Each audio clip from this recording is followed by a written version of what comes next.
Okay, I want to ask you something. Have you ever caught yourself thinking, what if something's wrong with my baby and I don't notice it until it's too late? Or maybe you've been asking yourself, am I doing enough? It's that gut wrenching fear that you feel when you're just not for sure. And believe me, I want you to know that you are not alone. I can promise you that almost every parent feels it at some point. That tiny voice asking, am I missing something? Is my baby really on track? Are they really okay? But here's the truth. It's normal to worry, but fear does not have to control you. In fact, it can be the very thing that helps you pay closer attention, take action, and feel more confident as a parent. Well, hey there. If we haven't met yet, my name is Ehrica. I'm a pediatric developmental therapist and have worked in the early intervention program for over a decade. And inside the Milestone Mom Academy, I teach moms all about their baby and toddler's milestones so they can feel confident about what's typical and know when it's time to seek support. So if you are interested in joining the Milestone Mom Academy, I will leave a link in the description below. But in this video, we're going to go ahead and break down one of the biggest fears every parent has. What if I miss something? What if I miss something important? What if I don't see it until it's too late? I'm going to walk you through the key warning signs to watch for in each one of the domains, when and how to seek support, and how to trust your instincts, so you as a parent can feel confident instead of living in fear. And if you're already thinking, this is exactly what I need, I also have a free 5-day workshop that goes even deeper into milestones, play, and what to do if you do recognize that something is wrong. And I will share more about that later in this video. Okay, so now we're going to go ahead and go over the 5 different areas of development and what warning signs to look for in each one.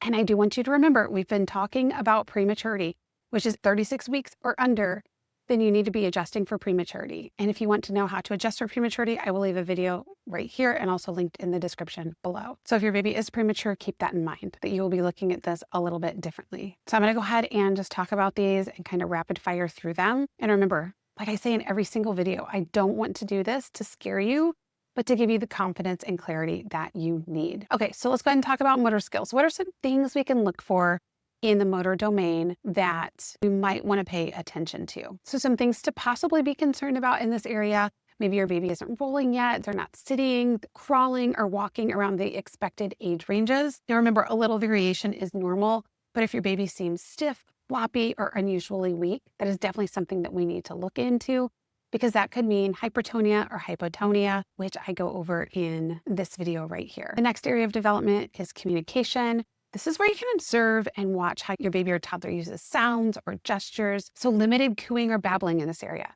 not turning toward familiar voices, not responding to their name are some things to watch out for. So the next one is social cues. So we call these personal social or social emotional. You'll hear that used interchangeably. If your baby or toddler rarely makes eye contact, doesn't smile often, or seems uninterested in people. So the next area is feeding, which falls under the adaptive skills section. So are they having difficulty grasping onto a bottle or eventually a spoon, trouble with textures? Are they gagging? Are they overstuffing their mouth? Are they extremely fussy during feeding? These can definitely be challenges in this area that you need to look out for. And I also want you to look for behavior changes. If your baby or toddler suddenly loses skills that they once had, like rolling, babbling, reaching, that's always important to document and share with a professional. And the key takeaway here is no single sign automatically means that something is wrong. What matters most is those patterns over time.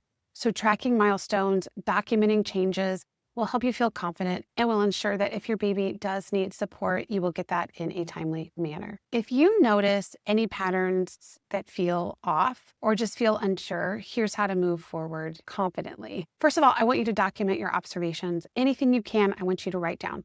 I want you to write it on a piece of paper. I want you to put it in your notes on your phone, record what you're seeing. For example, maybe tummy time for your baby is such a struggle. They have a hard time lifting their head. Or maybe your little one's not responding to their name. These short clips of videos can give professionals a very clear picture of what you're talking about, so you don't have to explain it. You can just show them. It's important to reach out early.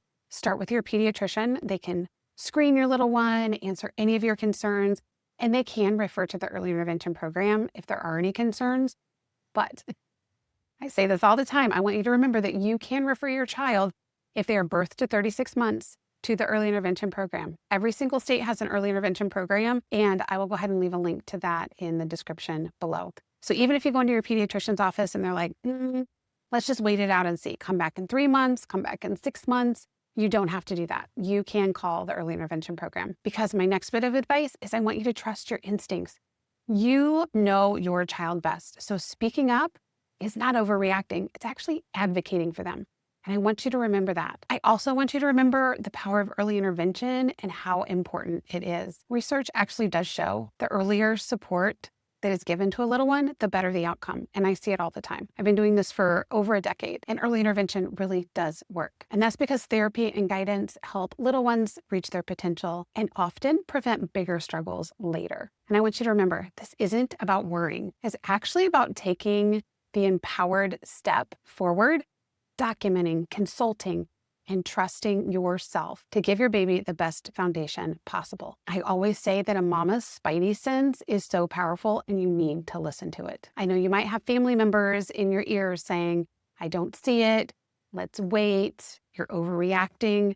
But if your mama sense is telling you something, contact a pediatrician or reach out to the early intervention program. Because here's my professional truth. You won't miss it if you're paying attention, noticing different patterns, and reaching out when something feels off. And my guess is that's exactly where you're at. You have been paying attention. You have been noticing patterns.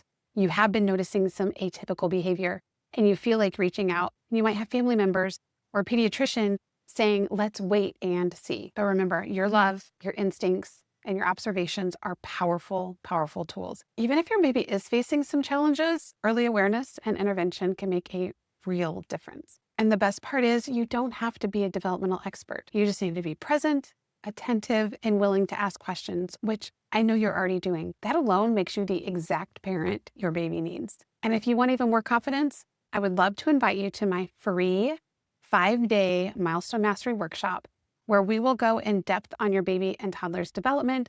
I'll talk about the 5 key areas of milestones, the different stages of play, and most importantly, what to do if you do have concerns. This workshop is designed to help you stop second-guessing yourself so you can feel empowered as a mom. Okay, now that you know some of the key red flags to watch for in all 5 areas of development, you might be wondering what to do next. Well, you can definitely watch this video right here, or you can binge watch this series right over here. And as always, I appreciate you, and I will see you in one of the next videos. All right, bye-bye.